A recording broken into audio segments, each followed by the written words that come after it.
오늘 각종 사건, 사고 소식을 정리해보는 포인트 뉴스입니다. 첫 번째 소식입니다.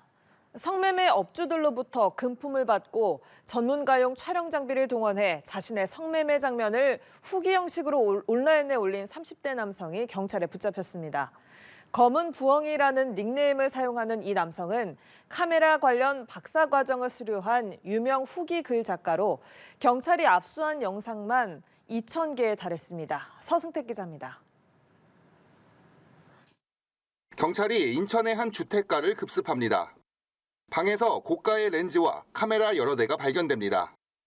책장에는 영상 편집과 관련된 책들이 수북히 쌓여 있고 컴퓨터에는 폴더별로 영상이 나뉘어 들어 있습니다. 지난 2019년부터 5년 동안 수도권 일대에서 자신이 성매매한 영상을 직접 촬영하고 편집한 뒤 성매매 광고 사이트에 영상을 올린 30대 남성 A씨가 경찰에 붙잡혔습니다.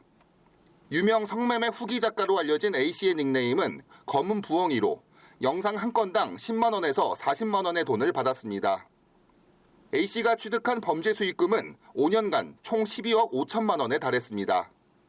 A씨는 카메라 박사 과정을 수료하고 렌즈 개발업체의 광학렌즈 연구원으로 일하는 영상 전문가였습니다. 카메라 관련 박사 학위를 수료한 자로서 성매매 업소 측으로부터 광고 의뢰와 대가를 받고 카메라와 조명 장비들을 미리 설치한 후 직접 성매매를 한 것이고 그 후기를 움짤 형식으로 제작하여 성매매 사이트에 게재한 것입니다. A씨는 27대의 전문가용 카메라와 고가의 렌즈, 조명 등을 범행에 동원했습니다. 업주들은 물론 성매매 여성들 역시 촬영에 동의한 것으로 전해졌습니다. 경찰이 A씨로부터 압수한 성매매 영상은 총 5TB 분량으로 1929개에 달했습니다.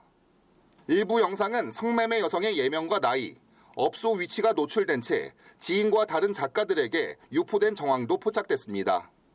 경찰은 A씨와 광고 대행업자 7명과 성매매 업주 8명, 성매매 여성 4명 등 20명을 검거해 이 중 A씨 등 6명을 구속했습니다.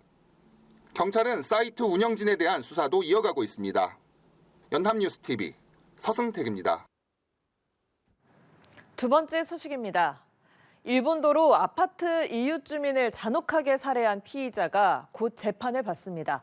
피해자 유족들은 범인의 태도에 울분을 삼키지 못하고 있는데요. 법원을 찾아 엄벌을 탄원하면서 신상 공개를 요청했습니다. 한편 범인이 신청한 국민참여재판이 열릴지 여부도 관심입니다. 김유아 기자입니다.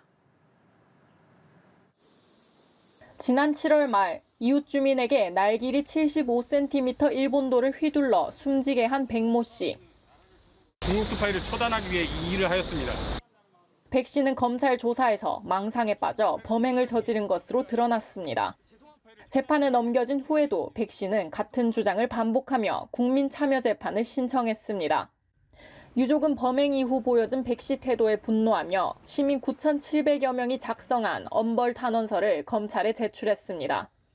특히 신상 공개를 요청했습니다.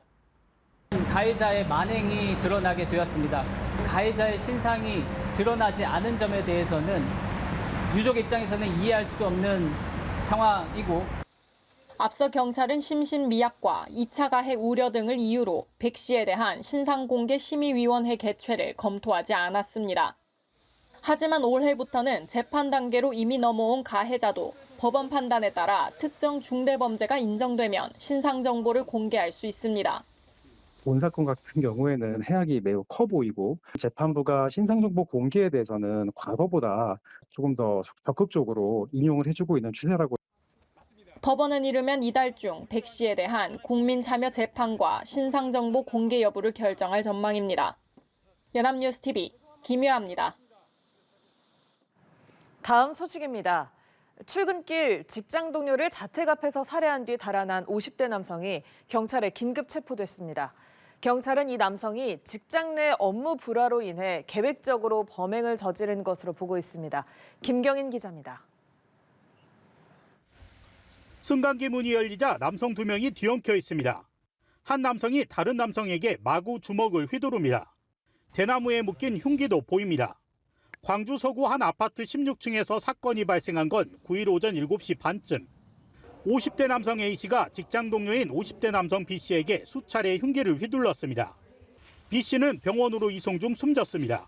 엎진 상태에서 이제 피가 되는 거예요. 이게 다치는 게 아니고 사고가 나고 저는 119에 신고가 반응해라 그랬어요. A씨는 범행 1시간 30분 전 피해자의 아파트를 찾아갔습니다. 아파트를 오르내리며 미리 만든 흉기를 피해자 집 근처에 숨겨뒀습니다. 중간에 옷까지 갈아입고 피해자가 출근하기를 기다렸다가 덮쳤습니다. 그냥 소리 지르는 소리가 됐어요. 처음에는 누가 부탁을 해서 저렇게 소리를 지르나 그랬거든요. 범행 후 달아난 A씨는 3시간여 만에 경찰에 붙잡혔습니다.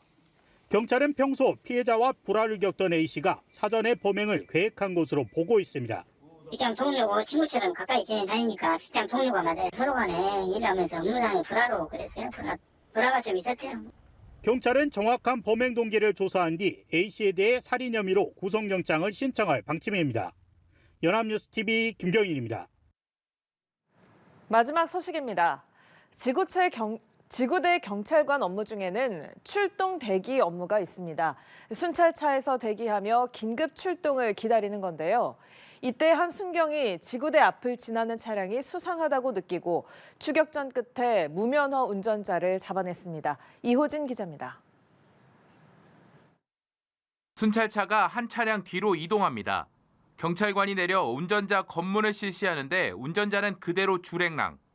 재빨리 순찰차로 돌아와서는 짧지만 숨막히는 추격전이 시작됩니다. 신호도 위반하고 1차로에서 4차로까지 내달리는 차량. 왕복 8차선 도로에서 차량 사이를 왔다 갔다 하며 1.5km를 도망쳤습니다. 경찰은 끈질긴 추격 끝에 순찰차로 차량 앞을 막아서고 운전자를 체포합니다.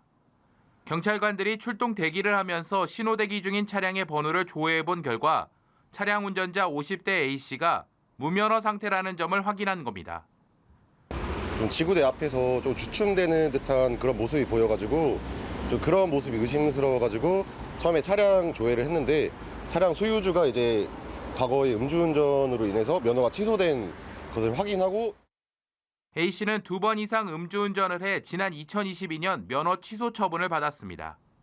하지만 A씨는 면허 취소 상태에서도 계속 운전을 해왔던 것으로 조사됐습니다. 붙잡힐 당시에도 충남 논산에서 대전까지 25km쯤 동승자를 태운 채 운전한 것으로 드러났습니다.